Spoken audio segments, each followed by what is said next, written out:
My name is Lerato Matlala, and I live in Mamelodi East. That's where I grew up most of my life to this point. I consider myself to be a very energetic person and also reserved. So, why would I say reserved? So, in a room of quiet people, I would definitely be the conversation starter. And I also consider myself to be a very dependable person. So, whoever's around me or any person in my life would know that I'm a dependable person because I'm always there for them to support them and I'm the cheerleader in their lives. What do I do? So, I'm the founder and CEO of Lay Accessories. It's for accessories for ladies mostly. I sell bags, I sell satin bonnets, dukes, anything that has to do with satin. I can definitely recreate. So that's what I do.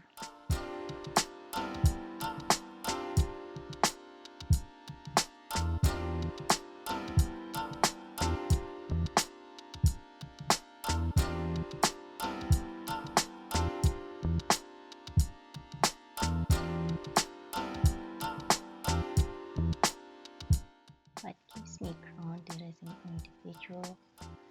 I think it has to do with my spirituality. Just reading the Bible, knowing that God is there for me, and keeping the faith keeps me grounded. Every time I fall on my knees, and I just get that feeling that God is there for me, and there's nothing that I cannot do. So that's something that really, really does keep me grounded.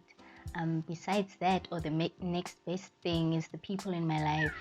So my parents, they're my support structure, and my biggest cheerleader has to be my sister and my boyfriend. They're always there for me, supporting me, cheerleading me, and they really keep me grounded. They're in the small circle of friends that I have. So yeah, that's what keeps me grounded.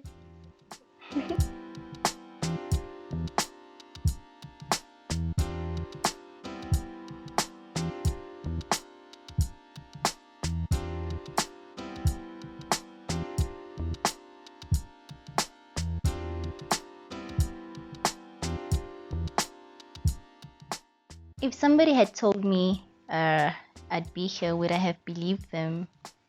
Probably yes, and partially no. I'll tell you why now. Yes, because this is what I've always wanted to do. So from a young age, I've always wanted to step into entrepreneurship, and from grade 10, I chose the subjects that I wanted to do because I knew that they would lead me to being either a business analyst, a project manager. Okay, project manager I didn't know of, but I knew that it would lead me to being a business analyst. Now, what I did not know is that being a business analyst needs experience. So it's a very niche market. So yeah, that's why I would consider to say yes. I would have known that I would have been here, and no, because like I said, it's a very niche market. I didn't know that I would need so much experience to be here, and I didn't know that I would actually start my business at an early age like that. I always knew I wanted to be an entrepreneur, but not at that age. So probably no for that part.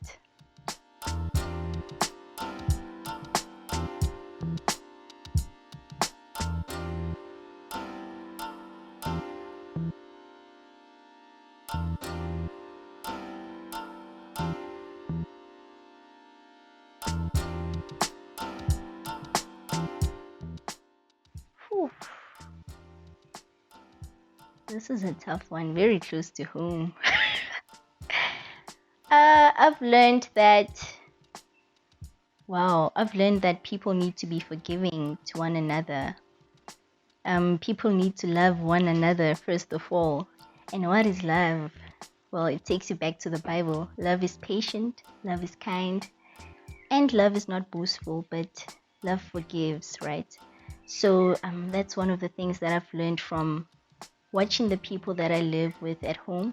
My mom is very forgiving because when I listen to the stories of where she and my dad have been, I can see how it takes patience to build a family. It takes love to build a family. that's one of the things that I admire about my family and the people that I'm around, that I can learn so much from them. Being patient, being kind, being gentle with one another. That's really admirable. So that's one of the things that I've actually learned from the people that I live with.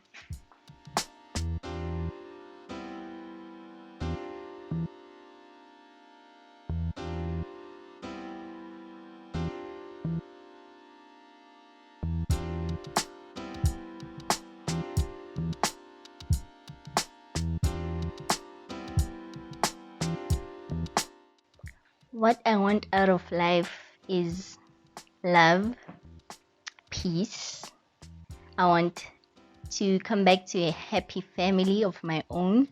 I want to have millions, the kind of money that would buy me cars and houses. And what am I doing to obtain that? I'm having a side hustle for my business. I'm working as a business analyst, soon venturing into UX strategy. I'm also investing and looking at other investment options that I can do. So yeah, that's what I'm doing to obtain that goal. But yeah, give me money and I think I would obtain them faster.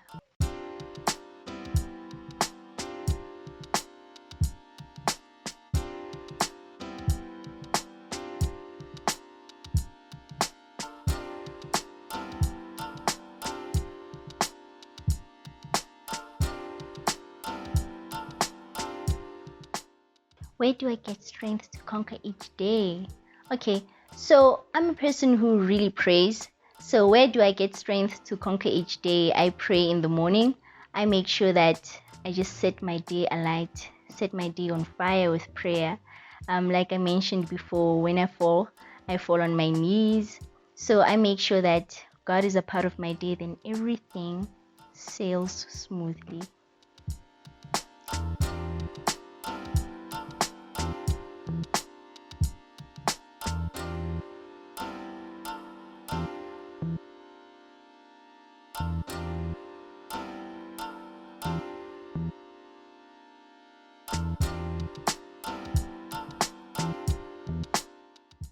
During trials and tribulations,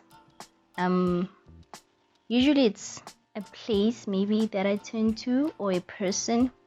A place, because that would be in my room. I would just close my door and just fall on my knees and pray about the situation. I might seem like I'm not, but I'm very impatient. So I'm a person I get impatient very quickly, and sometimes that can ruin relationships. So, okay, who do I turn to for trials and tribulations? Is God. That's the first person or first spiritual thing that I do. Then I would turn to my boyfriend, because he's a very supportive partner and he's just usually giving out the best advices.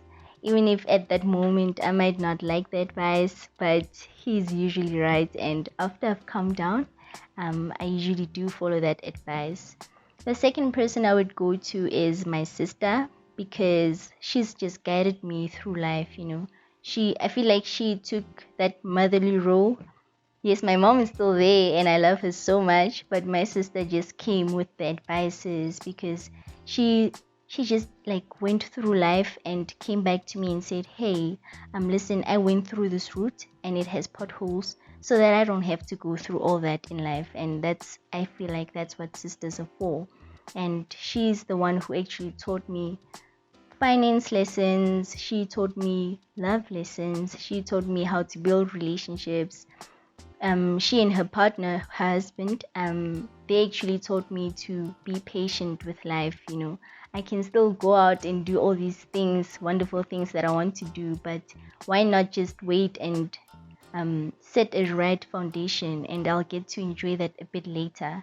So that is the person or the people that I go to for my trials and tribulations.